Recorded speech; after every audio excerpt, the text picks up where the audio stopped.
Welcome back to the Schmitter's 100 Acre Woods. So today I'm going to be taking a look at this overflow pipe. You can see there we have water that's kind of going around the side of it and eroding that out. So to start with, we dig out a hole toward the inlet of the pipe, and essentially like they do for the bigger pipes in overflows on big lakes is create keys around the overflow pipe so that water can't erode around it. So that's essentially what we did here, is took some extra concrete we had laying around from other projects and put it in there. Use a little bit of the pond water, mix it up, and let that set.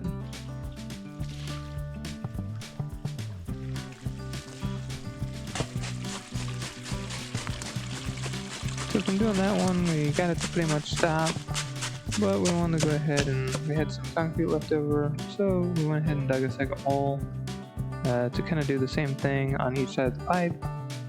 We're really happy with this level and how this is, so we knew that we weren't going to be moving this, so we were comfortable with putting the concrete in and creating these keys and kind of making this a more permanent solution.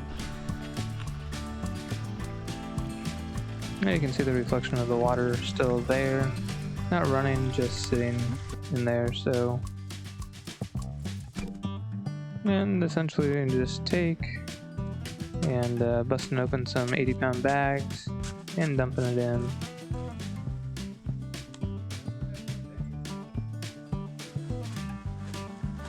I'm just trying to put some on each side of the pipe so that we have a complete key on each side. Main thing was digging down far enough to make sure we didn't have a spot that eroded down further and you weren't actually getting down to the bottom of it. So make sure we dug down to where we're getting water and then start putting the concrete in.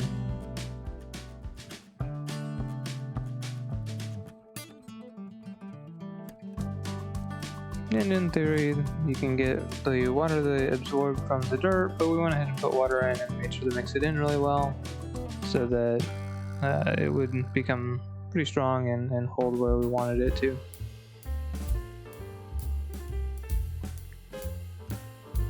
And I know it says you can put it in dry and it will absorb around, but we've just never had great luck with that. So today, I have a couple different projects we're doing over here at the 100 acres. So first thing is we have the overflow for the pond here.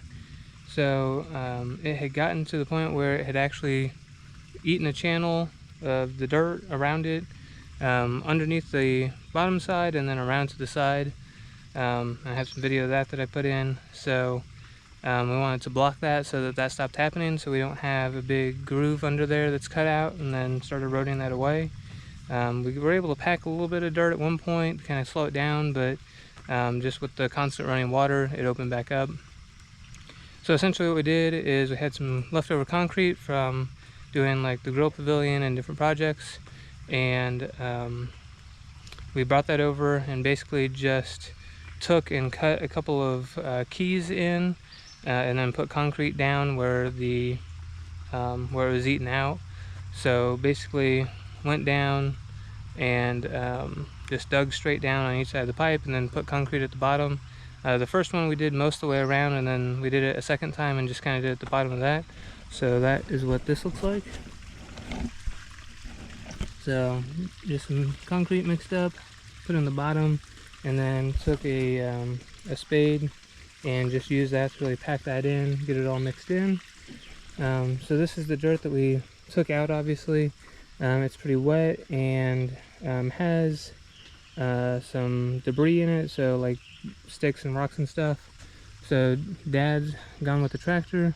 The hill that we kind of been eating dirt away from, it has kind of that coal clay mixture, so it seems to pack in really well. So he's going to go get a scoop of that, and we're going to bring it in, bring the concrete right up against the pipe, and then put dirt behind. Kind of get that pushed in so that it will harden up against the pipe instead of out away, and then that stuff should pack in really well. So with that, we'll kind of then get this packed back in, and hopefully that solves our issues. So that's the first thing we did today. Got that fixed. It's one of those things, every time I see it, kind of been bugging me, and it's only going to get worse with time, so I wanted to go ahead and get that fixed. The second thing we want to do is our lane that has all of our targets on it.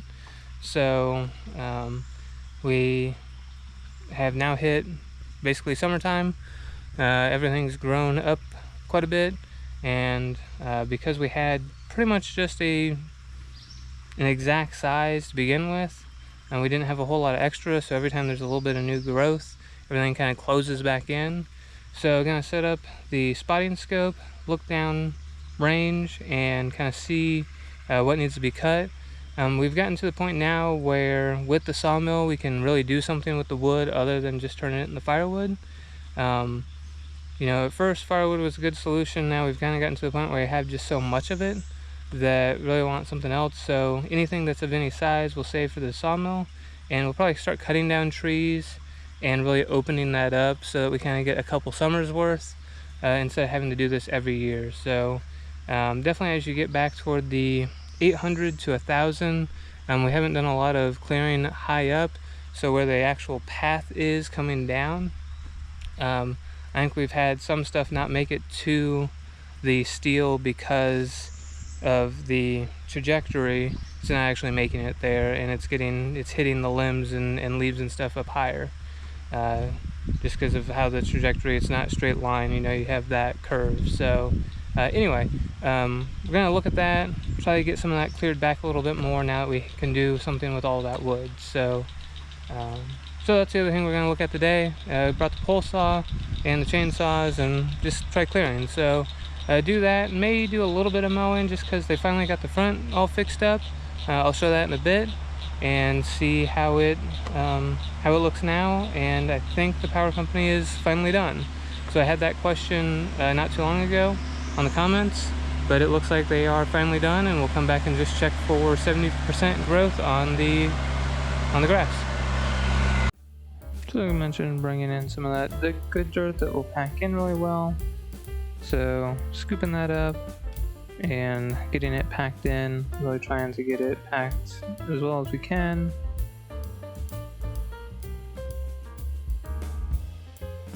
And then we scoop off and take the other dirt away and just kind of put it where it can dry out since this is pretty wet. All packed in, so he's bringing in a little bit of that dirt to pack.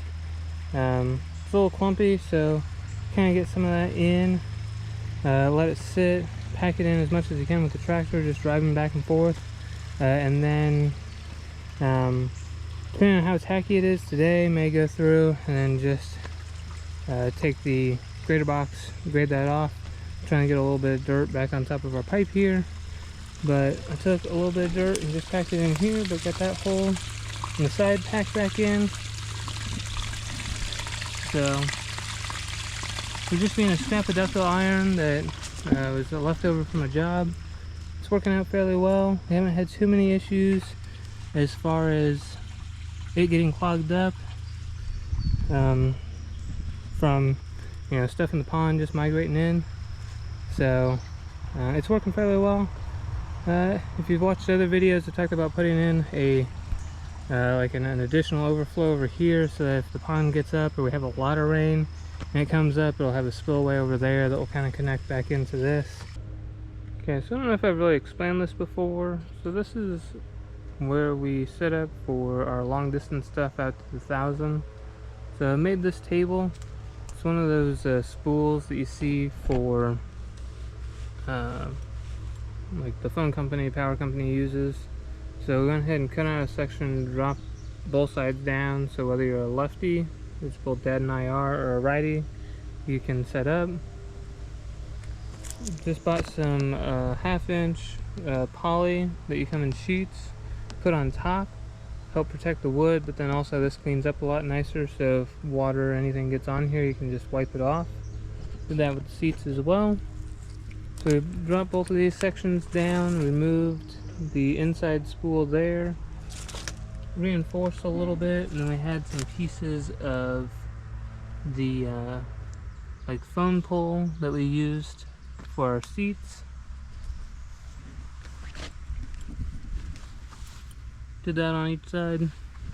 And then up top you'll notice there's just a piece of rail that you can put in so that you can front load whenever you whenever you're set up. You can front load everything and be pushing into it so that you can manage recoil. So right now we just have a spotting scope set up. Downrange there's a little path there, it's kind of hard to see. I'm going to try to get you on the spotting scope so you can kind of see what we're seeing here. But basically what it is we have our targets set up. So here's kind of a picture, see how well you can see. So you have the 500 is over here that we go by in the flat. You have the 7 and 800 that are kind of next to each other elevation wise, and then the 1000 is up the hill when you're looking at it from this perspective. So basically, I get you on the scope here. The 5 kind of down there in the bottom left corner. The 7 is kind of center and then a little bit right. The 1000 is to the left of that, and we have grass growing from the 500 back. So Dad's going to take the tractor back there and kind of get that out of the way. And then the 1000 is just a little bit higher and kind of to the right. So basically it is being blocked by some stuff at the 200 and then back toward the 700. So for now you're just going to move that target to the left, and that should be able, you should be able to see it then. It's then past that point that we haven't done as much widening, so it would be good to eventually start cutting some trees and getting that opened up just for trajectory's sake, because definitely like 223 to get them to go out to 1000, even though they're still supersonic, they're coming in at a much steeper angle, so you have to come up a lot more before they come back down essentially. Just because to get a 223, it's a pretty lob in it, whereas like a 308 or 338 Lapua is going to have a much shallower, shorter, the trajectory isn't going to be as high on those, it's going to be much flatter. So we'll have to look at trajectories at some point, but you can kind of see down there on the bottom he's taking and just kind of working on opening some of that up. So he'll do a little bit and then give me a call, and we'll kind of work through and get it opened up. So this is how we did all of this. I know no one's really asked on here about it, but I've had other people kind of ask that have seen this, how did you do this? And that's essentially kind of the process. Set up here, kind of have known points that we want to get to, and then Dad will start shaking trees and seeing which ones are in the way and kind of getting in between them, and then he'll kind of cut trees down, get them out of the way, and then I'll kind of tell him to the next one, and just kind of doing it little bits at a time. So that's how we've done it to this point. It's worked well, so that's how we're going to continue doing it for like getting stuff cleared back out. So he's working on it a little bit now, but basically he's just taking the tractor, using the grater box to essentially take some weeds and dirt out, and then that should open up one of the 800 target, and then the 1000 he'll drive out, move it over so that we know where to put the posts. It's one of the areas where dirt keeps something off, so we've kind of had to pull the post, move dirt, and then put them back, and just with growth we've had to kind of move exactly where it's at. So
So this is some good pine that we got down here, so we're just pulling it off and putting it next to the 800 for use in the sawmill. It's fair size, pretty straight, so we're just putting it there for the time being, and whenever we hit the log trailer all done, we'll get it pulled out. Left it in between 10 and 12 foot sections, just to kind of maximize what we can get out of it.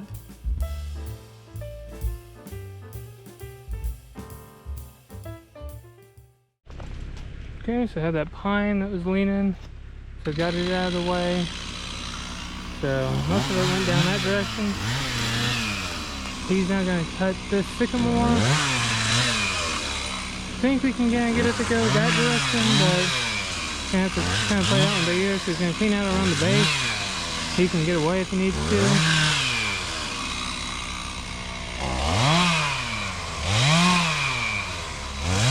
But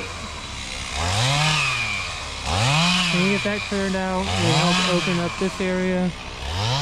And then some of those we may evaluate at some point, whether we do it right now or later.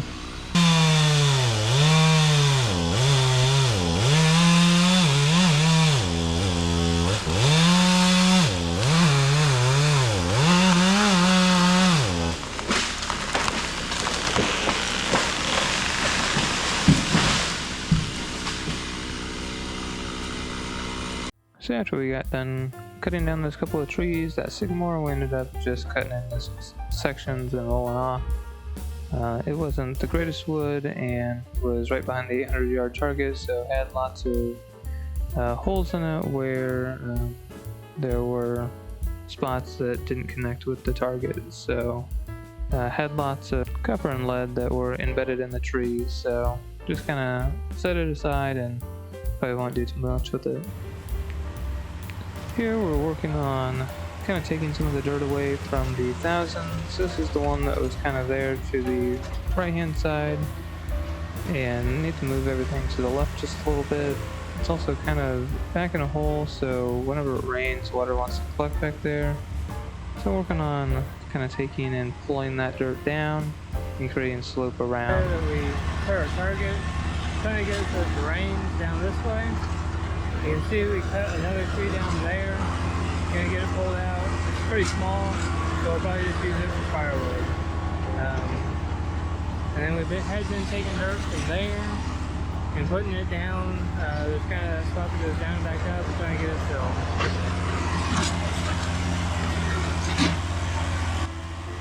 Just taking this extra dirt here and kind of building up the road, since we've kind of abandoned that bottom path.